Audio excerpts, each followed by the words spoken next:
You have been walking for a long time, not across mountains, but through moments, not through cities, but through longing.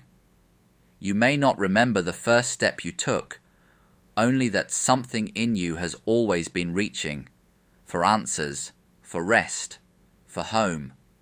But each time you think you've arrived, a job, a person, a truth, a belief, it slips through your hands, and you walk again.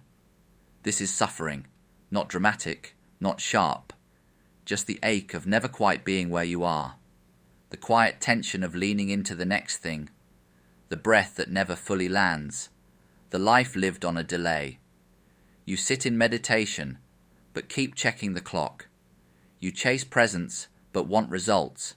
You eat, scroll, love, pray, but always with a shadow that says, not yet, not enough. Keep going.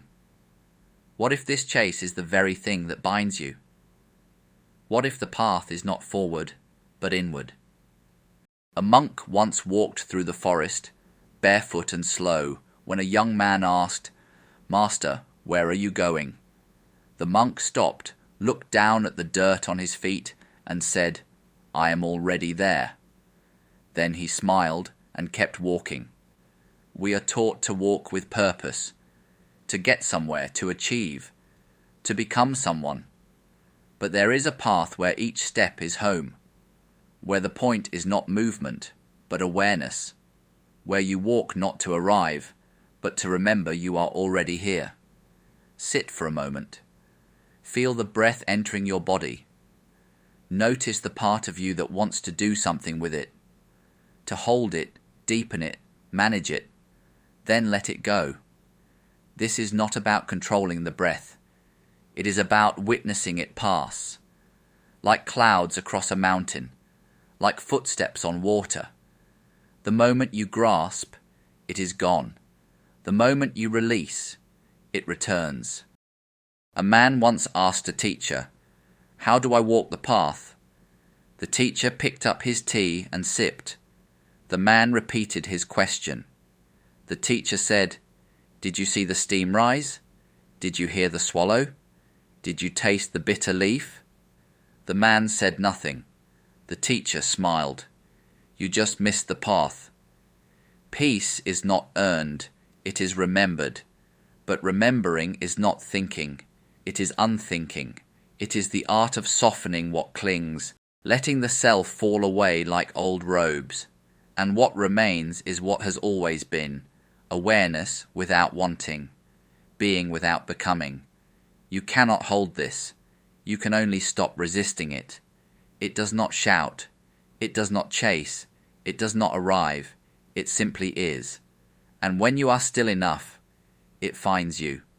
There is a novice who sweeps the steps of the temple every morning before dawn. He never looks up, never hurries. One day an old practitioner watches him and asks, "Why do you sweep so slowly?" The novice replies, "To sweep the dust without stirring it."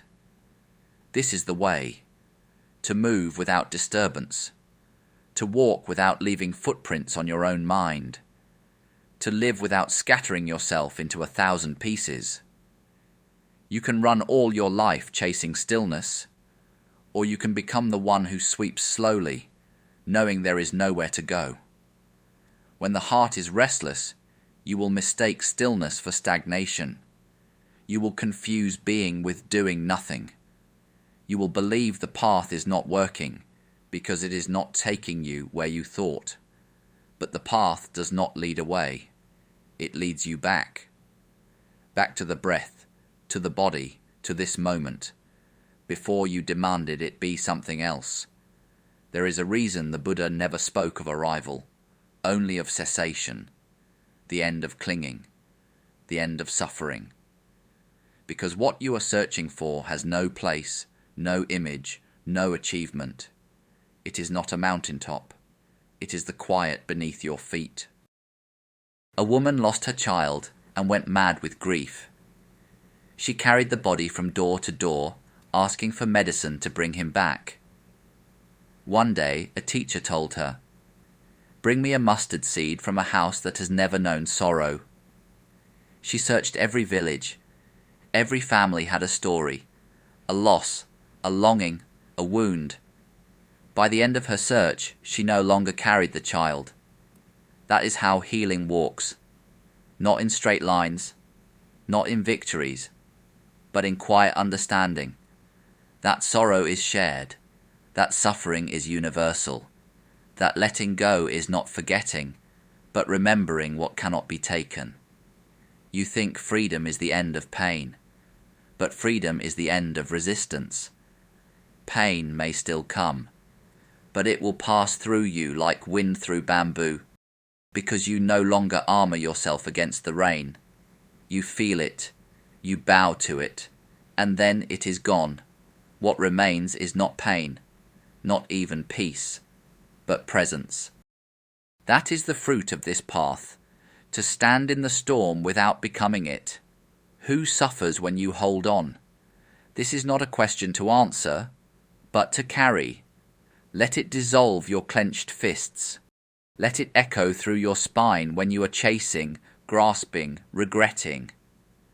Let it pause you when you are about to react. Who suffers when you hold on? Let it be the bell that returns you. There is a temple in the mountains where bells are hung from the trees. When the wind passes, they sing. When the wind is still, they do not try.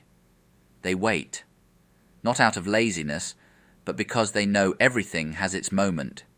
This too is walking without a rival, not forcing the song, not rushing the silence, but trusting that when the wind moves, you will know, and when it does not, you will wait. Still, present, ready. The world tells you to move faster, to optimize, to arrive. But the more you rush, the less you see. The more you chase, the more you miss what's already yours. A breath, a leaf turning in sunlight, the warmth of your tea before it cools. These are not distractions from your path. They are the path. The candle does not grieve when it melts. The flower does not resist the fall of its petals. The river does not hold itself together as it bends. And yet we, who are made of the same impermanence, struggle to let go. You will lose things. People, moments, certainties, selves. But the path is not about avoiding loss. It is about meeting it with open hands. You do not need to become anyone. You only need to unbecome what clings. Let the opinions go. Let the roles go. Let even your image of awakening go. Then walk, barefoot if you must, empty if you can. Each step is not toward enlightenment. It is away from illusion. Watch the breath. Feel the ground. Notice the thought. Then let it pass. Like a leaf in a stream. Like a bell fading into silence. Like your name, whispered by wind, and then forgotten. A student once asked, "What is the secret of the path?" The teacher replied, "Walk like the dew, touch everything, but leave no trace." This is the art of walking without a rival. You are not walking toward something. You are walking with it. You are not seeking presence. You are presence. And when you forget, you return. Not by force, not by shame, but like a breath you did not know you were holding until you let it go. So walk slowly now, not because there is time, but because there is only now, not because you know where you're going, but because you're finally here. Let the path walk you, let each step be release. No map, no finish line, only this moment, and the next, and the next, until even walking disappears, and only stillness remains. Silent, open, free.